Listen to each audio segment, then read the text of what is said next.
Hello and welcome back to my channel. For those of you who are new, my name is Randy4short or Randy for short. And in today's video, I just want to update you guys on some of the trackers and worksheets that I've been working on, and I'm going to be putting in my Etsy shop soon.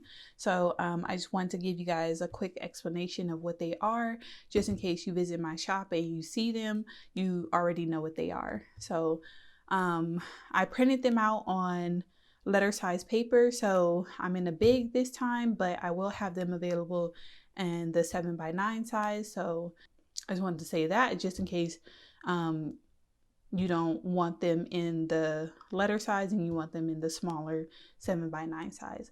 So let me go ahead and zoom you guys in so you can see, and then we'll get started. Okay, so there's going to be some moving around just because the big just does not fit in like a zoomed in camera angle, so forgive me. Okay, so the first tracker that I want to show you guys is the monthly bill tracker. I think pretty much everyone is familiar with the monthly bill tracker. The purpose of it is to track your bills that are due every month. Okay, so because this is a 2-page spread, I did go ahead and number it on the side, and then you have a space to write the name of your expense, the due date, the amount, whether it's on auto pay, and then space for notes. And then on the right side of the page, you have the same numbered column, and then you have a space to check off whether the bill was paid for every month, January through December. So simple enough.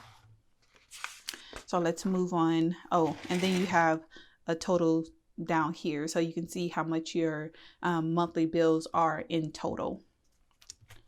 Okay, so let's move on to the next one, which is the annual bill tracker. It is very similar in setup to the monthly bill tracker, but this, instead of your monthly bills, this tracks your annual bills. So those subscriptions that are due every year, any quarterly expenses, things like that. So this is just a way to keep track of them.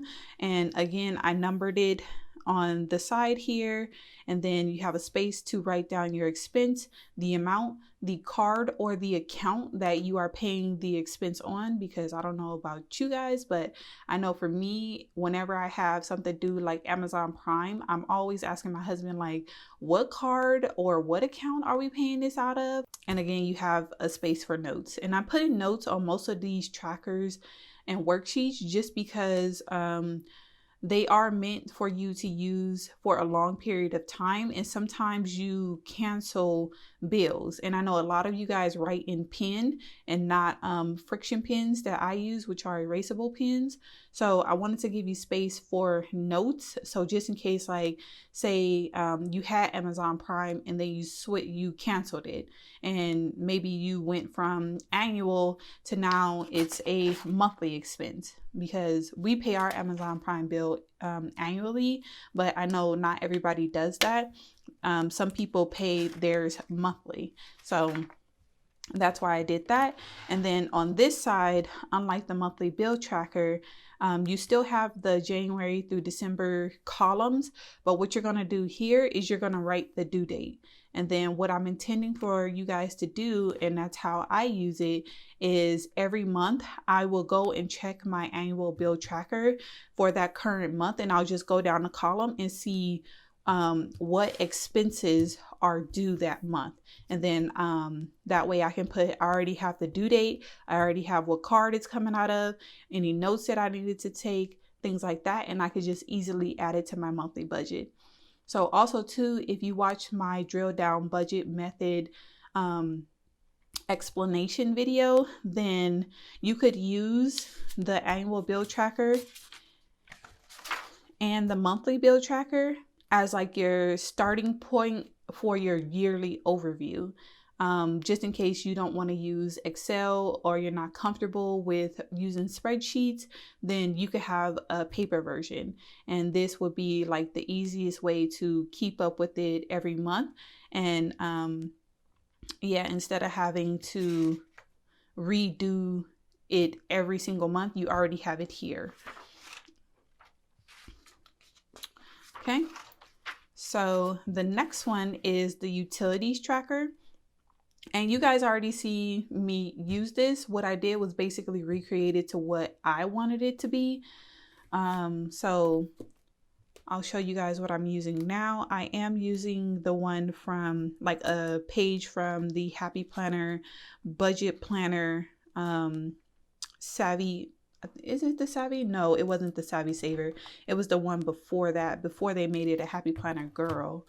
But I'm using a note from the Budget Planner Companion Pack, and it was a budget review page, but I turned it into my utilities tracker by putting at the top, I put the years 2020 through 2022, and then along the side it has the month, and all I did was use highlighters to color code and separate each month into 3 categories that I could use for each utility. So I'm tracking 3 utilities, and that is water and trash, natural gas, and electric.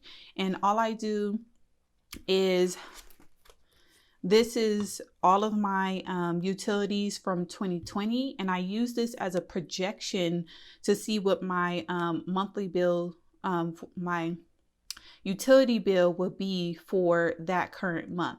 So right now when I'm recording it, it's recording this video, it's May 2021. So all I did was look at what May 2020's bills were, and then I kind of like projected what I thought they were going to be. So like, for example, the water and trash was $89.94 last year. So when I go to do my budget, I'm going to budget something around that same amount, maybe like $90, $95. But either way, I find this useful. I found this useful, and I wanted to recreate it because I know not everyone has this page, and I want to continue using a utilities tracker in my budget planner going forward. So that's why I made this tracker. And then also too, you see it has 3 columns. I didn't need 3 columns. I just needed the 2. So the previous year and the current year that I'm working on. And then next year in 2022, I'm going to redate it so that it says 2021 and 2022. So I can continue using it. And if you guys are interested in it, then you can continue using it as well. So again, all the months are down the side, and then I already separated it into 3 different sections, so you can keep up with 3 different utilities. So and then you have a total at the bottom to see what your total utilities expenses were for that year. And then right here I have a section for notes, so that you can just write down any notes that you may want, because on this page, I did write how much the expenses were for the year, but I also wanted to see how much each utility was separately for the year. So that's where I'm gonna rewrite this note right here, because I don't have space for it on this actual tracker. And then also too, I wrote down the monthly average for each utility, because sometimes I know that some people like to just save up or pay a single amount every month, so that when the weather changes every season, then they're kind of either paid up for the summer when electricity is going to be higher, or in the winter when the natural gas is going to be higher,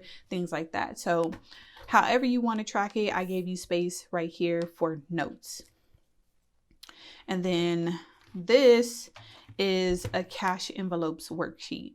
And I'm pretty sure that I did a video on cash, like how to set up your cash envelopes and your sinking funds, but I just turned that video into actual printable worksheets, because that video, I'll link it above in the cards. I'm pretty sure I hand drew it. So I just want something that, just in case you want to figure that out and you're like new to budgeting, or you need to revamp your cash envelopes and sinking funds, you already have a worksheet to do so. So what I did is right here on this side, I put monthly residual income at the top, because my intention is for you to complete the the monthly bill tracker first and the annual bill tracker so that you know how much money is left over in your paychecks after bills. So before your cash envelopes and sinking funds, but after your bills, that's the amount that you're going to put right here.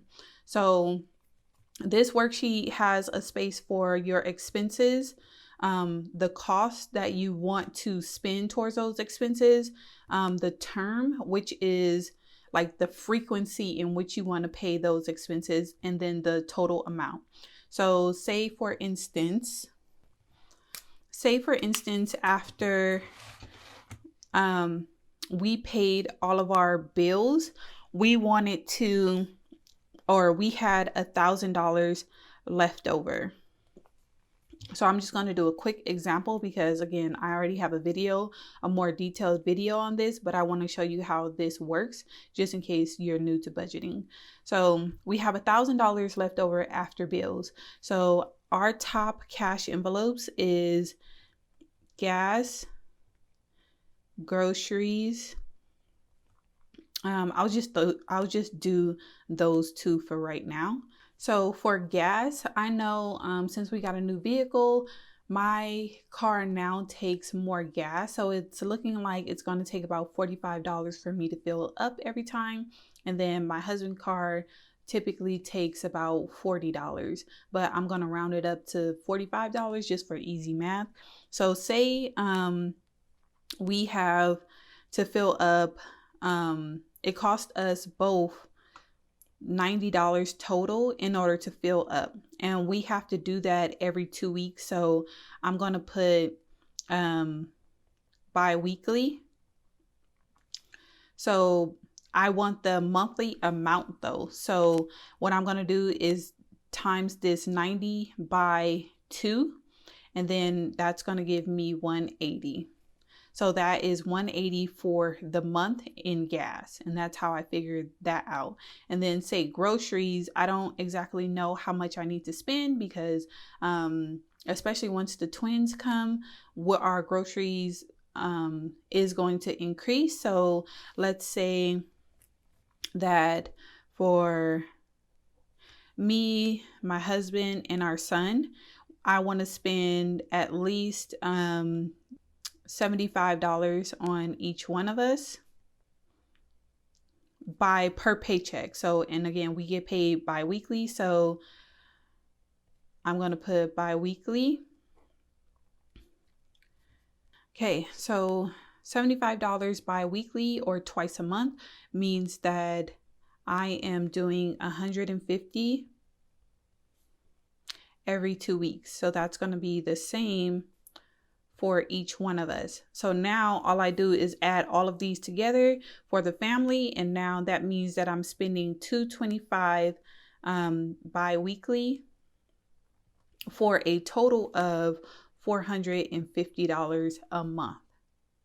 So, but just so I would keep this clean though, I wouldn't really write these totals right here because what I'm going to do at the end of this, worksheet is I'm going to total up the amounts in this column so that I can have a total monthly amount. And I just want to double check that this amount does not exceed the money that I said I have left over in every paycheck. Because technically, if this number is correct, then that means that you're going to be over budget every month because your cash envelopes, like you're trying to spend more in your cash envelopes than you have left over in your monthly income after bills. Okay, and then for the next worksheet, which is the sinking funds, I'm going to show you how I would use these two together along with the monthly bill tracker and the annual bill tracker. So once I did my cash envelopes first, I will move on to the sinking funds worksheet. And what I would do is, since this $1,000 was the money that was left over from the monthly bills, and then I already got my cash envelopes. I don't know if you guys can see that, but my cash envelope total, what I'm going to do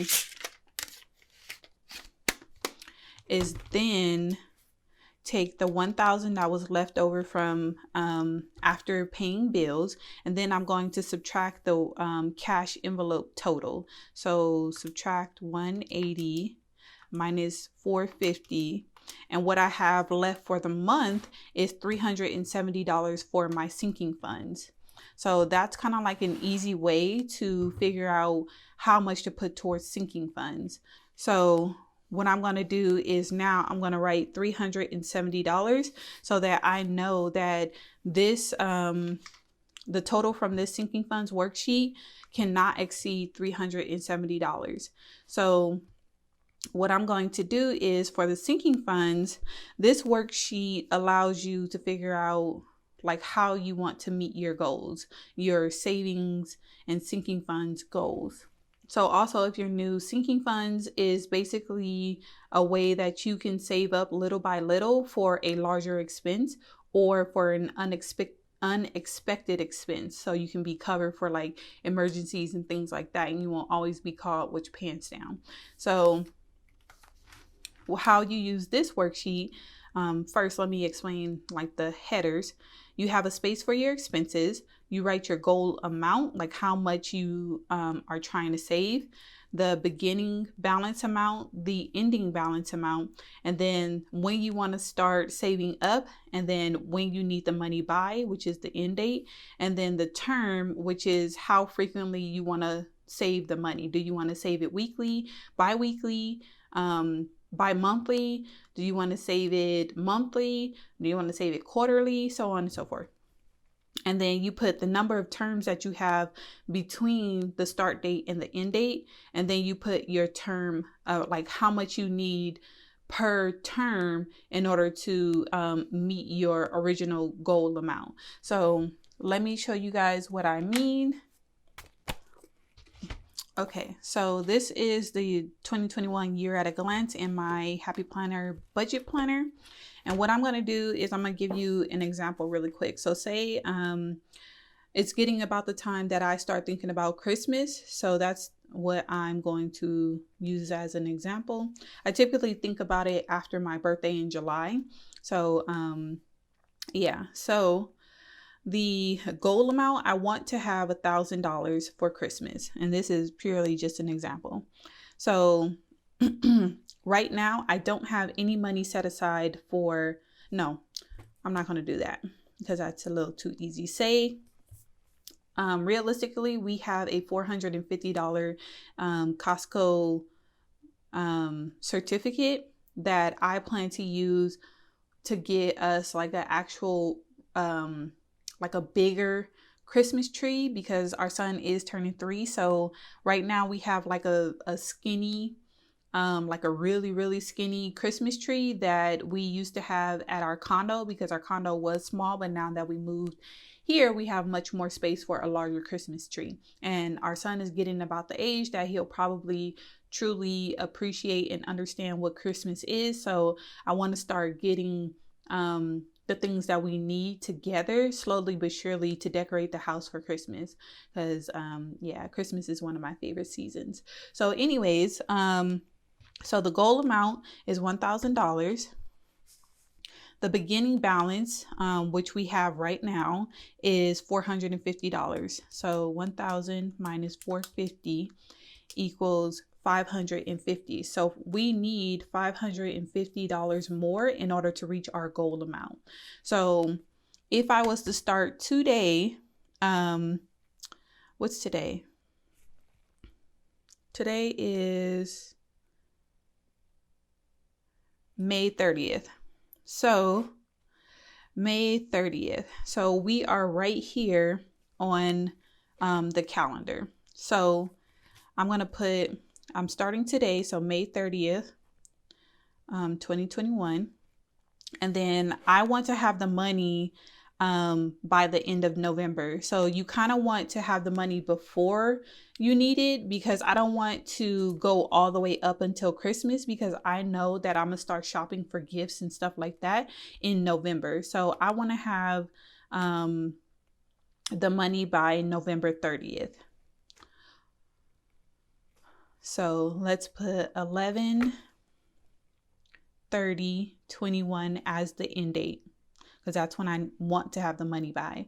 So how I want to put away money is by paycheck. So every paycheck I want to put away some money, but I don't know exactly how much to put away. So what I'm going to do is put bi-weekly, because that's how we get paid. You can put paycheck, whatever you want to do. You want to put weekly, you want to put monthly, whatever you want to do. So for the number of terms, it basically means how many paychecks, because that's what I'm tracking, or that's how I want to put away the money. How many paychecks do I have between now and my end date of 11/30? So I'm going to use, I already have these colorful circles are my actual paychecks. So what I'm going to do is count how many paychecks are between now and November 30th. So 1, 2, 3, 4, 5, 6, 7, 8, 9, 10, 11, 12, 13. There are 13 paychecks until I need the money by. So 13. So now what I'm going to do is I'm going to take this ending balance and divide it by the number of terms, because that's how many times I have to put away money to reach our goal.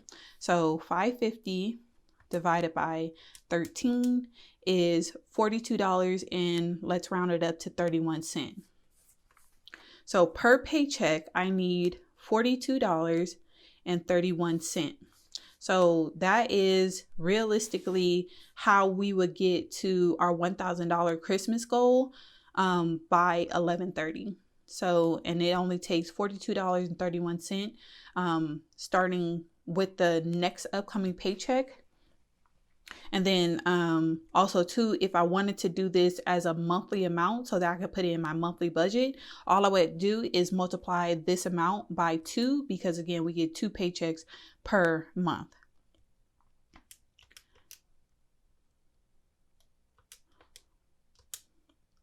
Oh, I definitely did that wrong. So 42 is about 31 times 2 is $84.62. So I would need to put away $84.62 a month in order to meet our goal for Christmas. So I will find that to be a reasonable amount for us to, like, a reasonable goal to try and achieve. And had I started earlier, like back in January, this a monthly or bi-weekly amount would be even lower. So because I would have more time in order to meet our goal.